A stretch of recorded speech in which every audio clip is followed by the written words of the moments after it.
Hi, I'm Will from Coles Auto Collective. I've got a super exciting video for you today. We've got 3 of the modern hot hatch greats here today. Got the Honda Civic Type R FN2, Renault Clio 200 Cut Pack, and also the Mini John Cooper Works. So we're going to be having a closer look into these, looking at the stats, and most importantly, taking them for a drive and seeing how fun they are out on the road. Now, those that know me know that I'm a long-time Renaultsport fan. So this is the car to beat in my opinion. Let's see if either of these two can change my mind. So we're going to take the Mini John Cooper Works for a drive first. On paper, this should be the best car. It's got the most power, it's got the most torque, and it's the lightest. And if we're talking about economics, it's also got the best MPG. But as we all know, hot hatches, sports cars, it's not all about what the statistics say on paper. So let's get out there and take it for a drive.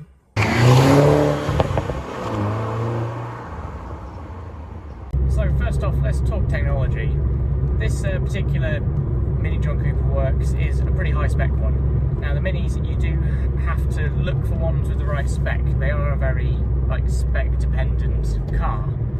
So this one has plenty of optional extras, starting with stuff just like the cruise control, climate control, air conditioning, heated seats, as well as the very lovely Mini Visual Boost screen in the centre. It also comes with digital DAB radio as well. And the general quality of the interior, it feels very high in this car, to be honest. It feels like the most modern of the cars. And of course, it is the most modern. It's a 62 plate, being a 2012, but the models were been fairly similar. So we'll talk power delivery now. This is the only turbo car here, so power delivery is obviously very different to the others. It has a red line of only just above 6,000 RPM, so very low compared to the other cars that we're road testing today. However, the power delivery is a lot sooner on this car, of course. You're getting power from as low down as about just over 2,000 revs. And this is also the only of the cars to have a sport mode button. So this car has a sport mode where you press it and the steering will get a little bit firmer and the exhaust will also do a bit more popping and banging. So we're going on to the dual carriageway now for a bit of a open road, longer journey test. And to be honest, my first impressions driving this car is that it's pretty comfy. I'm not finding the ride to be too stiff. It's pretty easy to drive. The power delivery as well, obviously being the only turbo car here, you're getting a lot of torque from low down. So to get yourself up to speed, you're not having to drop down 3 gears just to get some power. So, note on fuel economy as well, it is definitely the most fuel efficient car of the bunch here. I've done a few miles in Minis, in John Cooper Works Minis, and I can get pretty good MPG out of them. This car, especially, I remember when we drove it back from where we bought it from, it was a couple-hour drive, and even with mixed driving, I managed to get about 45 MPG out of this car, which I just think is crazy for a car with such performance. So, reliability in these cars. Now, this car being a later John Cooper Works, it has the N18 engine. So the car can come with either an N18 or an N14 engine. And there's good reason why I always stock N18 engines, because I like not having any more stress than I need. The N14 does not have the best reputation for reliability, unfortunately, with issues with the timing chain, high pressure fuel pump, rocker cover gasket, just to name a few things. And the N18 is the engine that they made to try and resolve a lot of these issues. So, one more of a nice country lane now. We can feel the car's power. You have a lot of go from low down in the revs in this car. It feels like a very quick little car. Heel toe shifting as well, very nice to do in here. Gearbox is nice and slick. It's got a short shift. It's not as notchy as some other ones, but nevertheless it's got a really nice feel to it. So now that we are where this car is really made to be, twisty country lanes, see what the handling feels like. Now, my impression of this car straight away, and to be honest, I've had a few of these Minis now. I like them a lot. The handling is really nice. It feels light.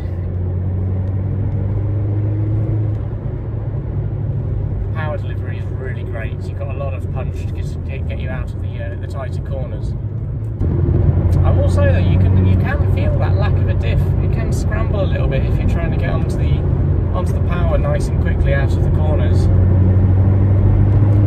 I have to say though, overall, it's a really impressive car. It's a great one to start with. See what the others can do to beat it.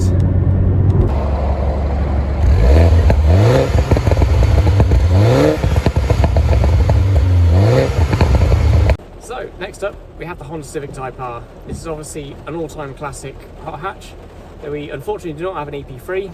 The prices of those are just getting too much, and to be honest, I'm a bit scared of buying one and it's got rust issues. So we're in an FN2, not the most loved Type R of all time, of course, but it shares that same legendary K20 engine that the EP3 had.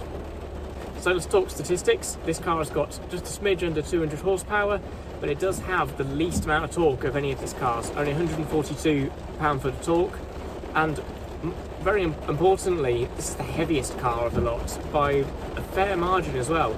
This is weighing in at 1,357 kilos. However, on paper, this doesn't seem to have affected its performance. 0 to 60 is still in around 6.5 seconds in this car. Now, this car has got a nice little advantage here. This is a late 2010 FN2, so that means that it comes with a factory limited slip differential, as well as HID headlights as well, which is nice, but what people really want is that diff. So none of these cars have got any major modifications to them. I will note that this Civic, all it has done to it is some stiffer engine mounts and a Skunk 2 Racing weighted gear shifter, so nothing that's going to actually affect the performance of the car. So without further ado, it's time to take this car for a drive.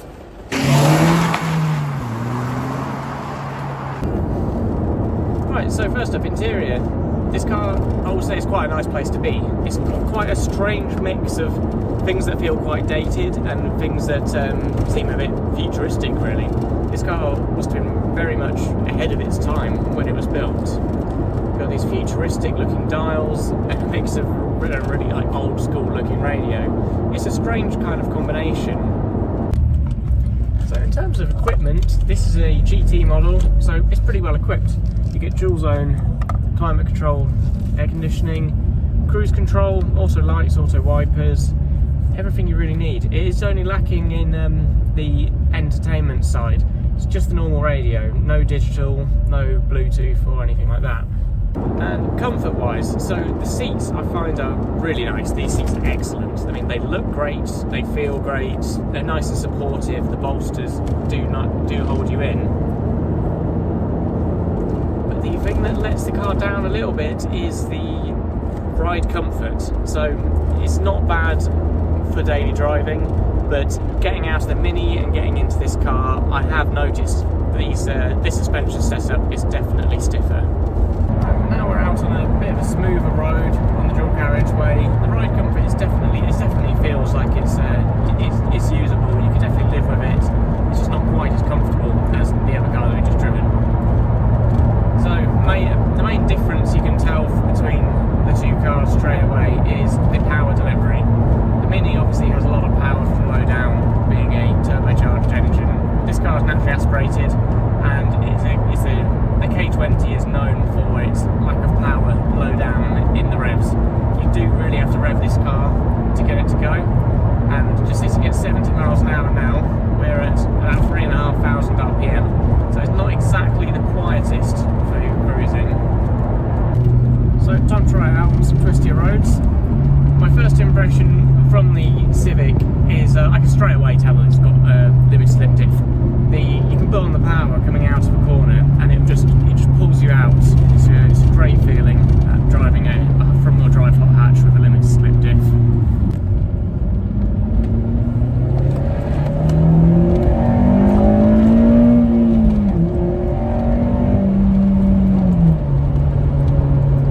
The VTEC sound really is great. You see why the Honda guys love it so much.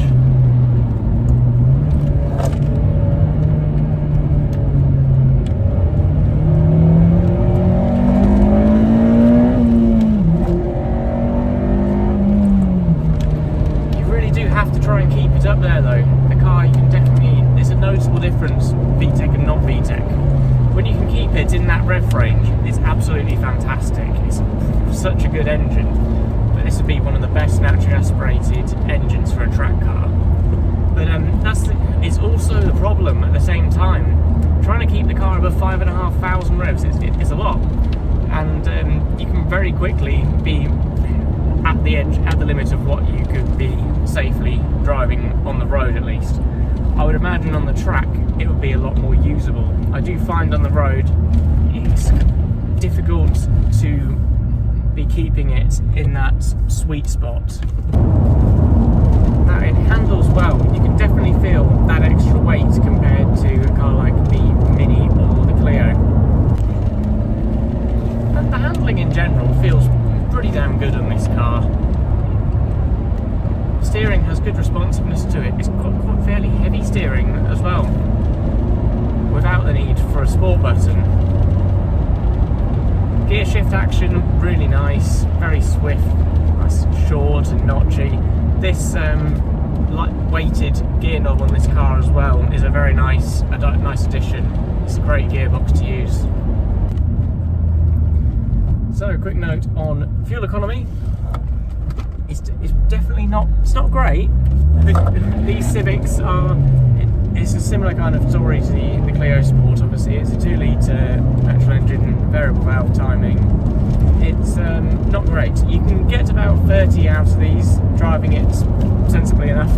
I reset the fuel economy before going on this little trip, so run on the dual carriageway followed by a bit of twisty country lanes, and we are averaging at about 25 in this car right now.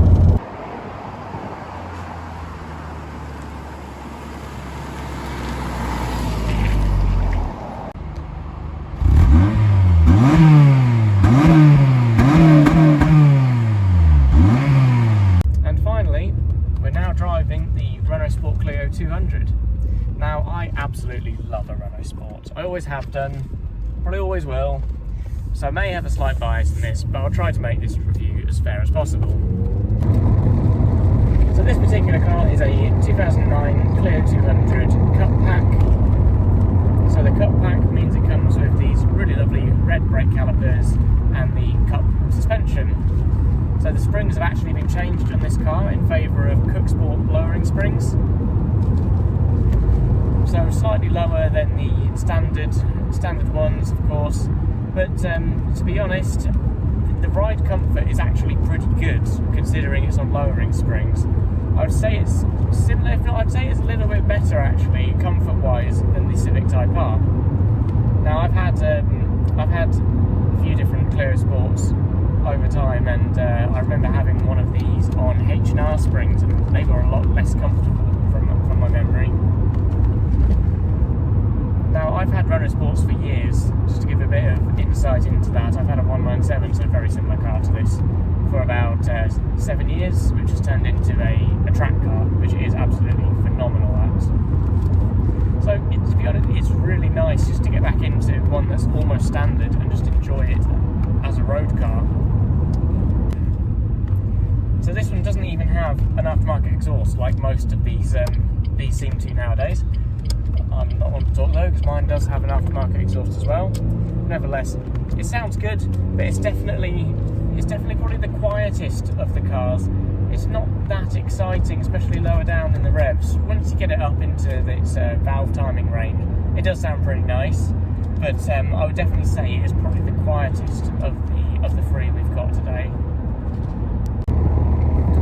So interior-wise, I would say that the Clio, it does have an interior that is starting to feel dated, but I personally prefer the layout of the dials compared to either of the other cars that we have today. I just love the big, clear analog dials. It's just nice and simple, nice and clear. Especially with this 200 with the bright yellow rev dial as well. It just looks and feels sporty. And if anything, the Civic does look a little bit more modern, futuristic type style, but the Clio has a bit more of a simplistic style. Everything is nice and clear, easy to use. Now the power delivery, obviously, is naturally going to be quite similar to the Civic opposed to the Mini. Being a 2-litre engine with no turbo, a lot of the power is higher up in the revs. This car, I would say, after just getting out of the Civic, it has more torque lower down, but then the crossover into the valve timing is not as noticeable as the Civic. You can still notice it, of course, in this car, but I would say the main difference is that you can feel a bit more torque lower down in the revs. Equipment wise, I'd say it's a similar kind of story to the Civic in here. You've got everything from air conditioning, cruise control, no heated seats in this car, but you do get some nice things like the fingertip audio controls, makes it really easy to adjust the radio while you're on the go, and auto lights, auto wipers, so that's just about everything that you really need, but nothing fancy. And this particular car is fitted with a DAB and Bluetooth radio, but they don't come with those as standard, so it's probably not fair to include that in comparison. So we're out on the dual carriageway now. Again, it's pretty comfy.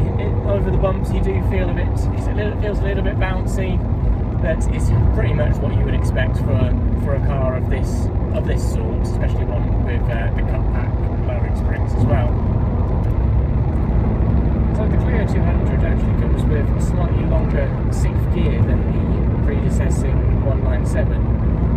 It still does rev quite high, just sitting on the dual carriageway. I'm at 70 miles an hour right now, and we're sitting at about 3,250 revs. So fuel economy, the Clio is not great, to put it into simple terms. I've done about 60-70 miles on this current trip, and my average MPG is 27.8. Not ideal, really. You can get better than that, of course, if you're driving carefully, but having a lot of experience of these cars, I can get like low 30s if I'm really trying, and I can definitely get low 20s if I'm really not trying. The gearbox is really great to use on this car. So easy to heel toe shift in these. The pedals are just set up, it feels like perfectly for it. Nice short shift, it feels really sporty, just very nice, very easy to use. And the standard exhaust does sound good, to be fair, especially when you're doing little blips of the throttle like that. But it is pretty quiet, it is quite quiet. I would definitely be putting an uprated exhaust on this car. It does sort of need it. Yeah, I do really love this car. The way that a Renault Sport can go around the corners, the way it grips, it feels so planted. There's a lot of feeling through the steering. You can really tell what the car is doing. It's just it feels like a really nice, like, old school style car. And yeah, I absolutely love it. So it's a great selection of cars, it really is. I feel very lucky to have all of these here at the same time. We've worked very hard to get to this point. What a great little lineup of cars. So a quick little recap. Mini, I would say, is the best everyday driver. It's pretty comfy, and especially with the leather interior on this one, heated seats, it's just nice. It's a comfortable car as well, really good on fuel, much better on fuel than the other two cars, which I have to put into consideration, of course, when we're talking about the best everyday driver. The other two, not so good on fuel, pretty much down to the fact that they've got the 2-litre naturally aspirated engines. But that is part of the fun. A proper old school hot hatch is the best way to describe these two. The Mini feels a bit more sensible, a bit more modern. Still a lot of fun, and the Mini sounds fantastic as well.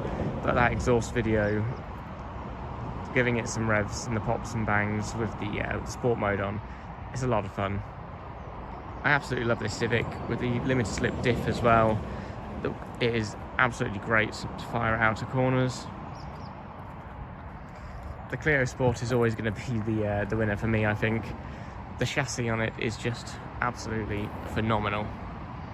I love the way they look as well. And you know what? I really like the interior on the Clio as well. I like the simplicity of it. The seats are nowhere near as stunning as the Civic Type R's, of course. However, I just love the way the dashboard is laid out, the two big analog dials, which obviously you don't get that layout on either of the other cars, and I absolutely love that. So that about wraps up this video. I thought it would be appropriate to film the outro in my own Clio. If you enjoyed this video, please do feel free to give us a follow. We've got more great content like this coming soon, and I think it'll be about time soon to get some content in this very car that I'm sat in here. This is my Clio Sport 197 track car. Lots of bits done to it. In fact, I might make a bit of a comparison video between the three Clios that we've got. We've got 3 Clio Sports in stock right now. Well, I say this is in stock. This is not in stock. This car is not for sale. Definitely not for sale. But the other 2 are. And there's a great comparison between the 3 of them. We've got an almost standard one in that white Clio, a modified like road spec car, our blue F1 Team Edition, and then this car, obviously it's built for track work, so it's not the best for the road, but on track it's a fantastic bit of kit.